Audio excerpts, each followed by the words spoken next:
大家好，我是一元。各位也知道，我玩万国觉醒已经玩了很多年的时间，已经来到了第8年。这也是我唯一一款策略游戏可以玩得这么久。但是对我而言，万国觉醒不是真正意义上的策略游戏。相信每个人在开始玩万国觉醒之前呢，应该都有接触的一些策略游戏。哪一些策略游戏是你们的启蒙老师呢？是 Warcraft 吗？是文明吗？还是帝国时代是你们的策略游戏启蒙老师呢？然而我一开始所接触到的策略游戏都不是这些著名的策略游戏，而是这一款看起来根本不像策略游戏的策略游戏。你们有谁能想象到一个策略游戏居然有这么多的女人在封面上面呢？你们要知道，当时候我玩这款游戏的时候还是在小学的时段，每当我的电脑画面出现这样子的画面的时候呢，我都担心说我的父母会不会觉得说我在看这什么奇怪的影片。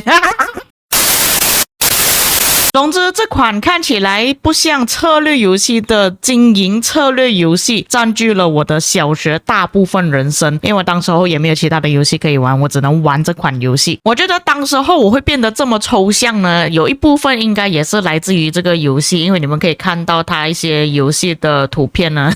画得极其抽象，然后旁边一定会有女人，都不懂是不是因为这个游戏影响到我自己的性取向。然后每次点开游戏呢，肯定是会看到这样子的画面这样子的画面这样子的画面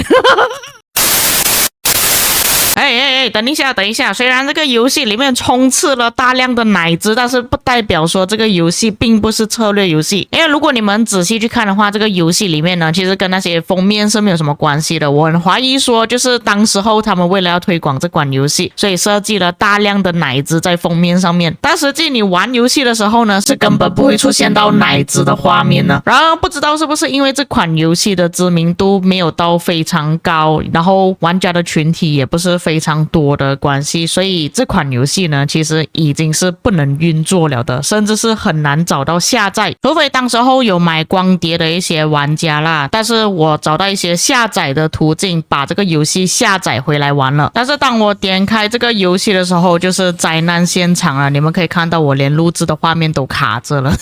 现在我其实有在讲话，但是我的人物并没有在动，然后我的画面就是一直不断的在闪烁，有可能就是因为这个游戏太旧的关系，弄到很卡，画面就不知道为什么变得这么小个。OK， 我们正式的来分享一下这个游戏到底有什么好玩的地方，它的特点在哪里，你们就无视掉我的人物不能开口说话这一点呢。这个游戏已经导致到我的电脑快要崩坏掉了。就如我刚刚所说的，每当你们点进这个游戏的时候，你看到的界面呢，肯定是有一个女的，然后穿得很性感，你可以看到前凸后翘。如果你的父母刚好在这个时候一开门进来 ，What are you doing, son？ 我不是 son，What are you doing， 多德？它是模拟经营游戏嘛，然后它是有任务在的。如果你们点击开始键之后呢，就会进入任务，系统会有要求你要去完成某一些成就之后，你才可以解锁到其他的地图之类的。当然还有沙盒模式啦，它就只有这2个可以选择而已。还有一个就是加载。那我们先开始游戏。现在我们可以看到地图上呢，它是有给你3个选项啦。一开始它给你的地图就只有这个而已。那我们拿第一张地图作为例子，这个游戏是完全没有中文的。所以当时候你们要知道，我是完全不会英文的情况下去玩这款游戏是多么痛苦的。如今我已经长大了，我还是看不懂英文。不过可以跟你们稍微介绍一下啦，就是这个游戏呢，你就会看到有很多游客会进来你的岛屿，然后在你们刚刚一开始那个界面呢，其实他有跟你说你应该要做什么东西。像这边他就有说到假期就要来临了，然后有大量的游客会进来我的度假村，但是我的度假村是还没有完成的，在高峰期来临之前呢，我必须要建造所有的建筑物。当然这里有是给一些提示啦，就跟你们说你们应该要怎么做之类的。然后下面就有要求说，在第3天的17点之前，在岛上建立所有没有建过的建筑物。所以现在我们要做的事情呢，就是想办法去赚更多钱，然后把这些建筑物全部建在我们的岛上面。那当时候我是完全不会英文的情况下呢，去玩这款游戏，我一直不知道为什么我一直输掉。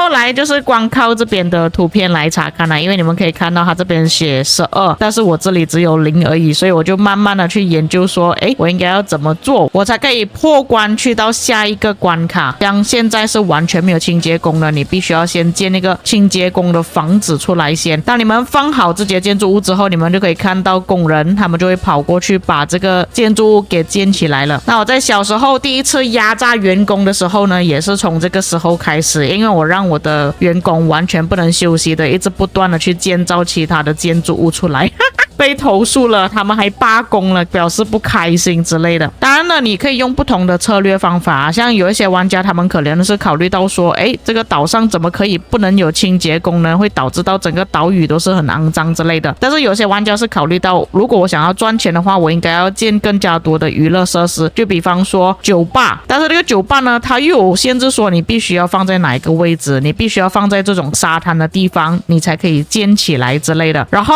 你可以点选任何一个游客，比方说我点选这个游客好了，你就可以看到他的心情怎么样啊，他有什么想法之类的，你可以点击查看。当时候对于完全不会看英文的我来说呢，他在讲什么鬼我根本都不知道。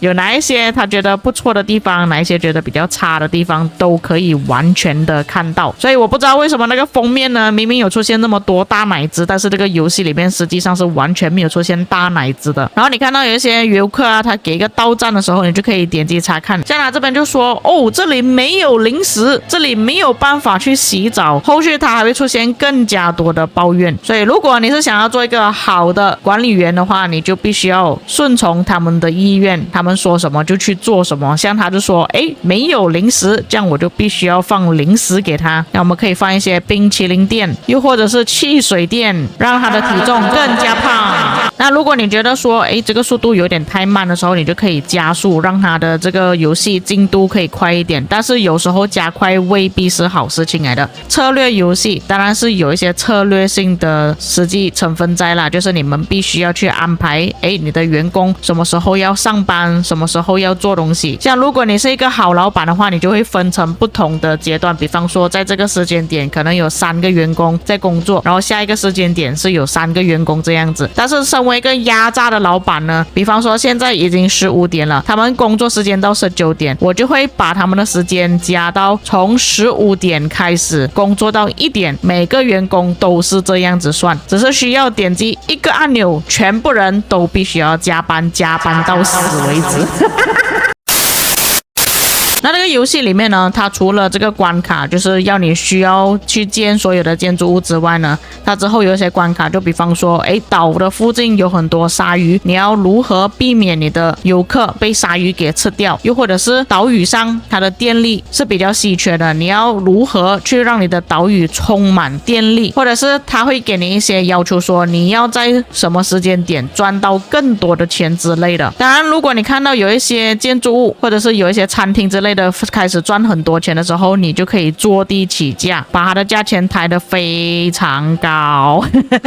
像我在前阵子就已经有开始回来玩了，我在回来玩的时候，这个岛屿我是已经全部建好了，就是你们可以看到12个建筑物都已经有了。觉得无聊没有事情做的玩家呢，你就可以在完成了他的任务之后，慢慢的去看一下你的岛还缺一些什么东西，吸引更加多的游客。像你们可以看到我这边遇到最大的问题呢，就是那个游客不知道为什么明明放了这么多垃圾桶，他们还在那边到处丢垃圾，你们看到吗？4个垃圾桶，我觉得他们是瞎的。所以就变成说我的清洁员工呢要请到非常多人，我给你们看一下我到底编排了多少班。基本上你们可以看到就是一班里面会有3个员工，我要这样子去编排。但是就算我这样子去编排了也好，那个垃圾也是永远清不完的，游客一直到处丢垃圾。所以你可以看到我的岛屿呢有很多呢有食物的地方呢，我都是放一堆的垃圾桶，看到吗？这边一整排的垃圾桶，但是你也是没有办法避免他们乱丢垃圾。就比方说像这里看到这个红色的点点吗？这些全部都是垃圾来的。我都怀疑说这个游戏里面的游客全部都是垃圾桶，不然就是眼睛瞎的，完全看不到垃圾桶在哪里。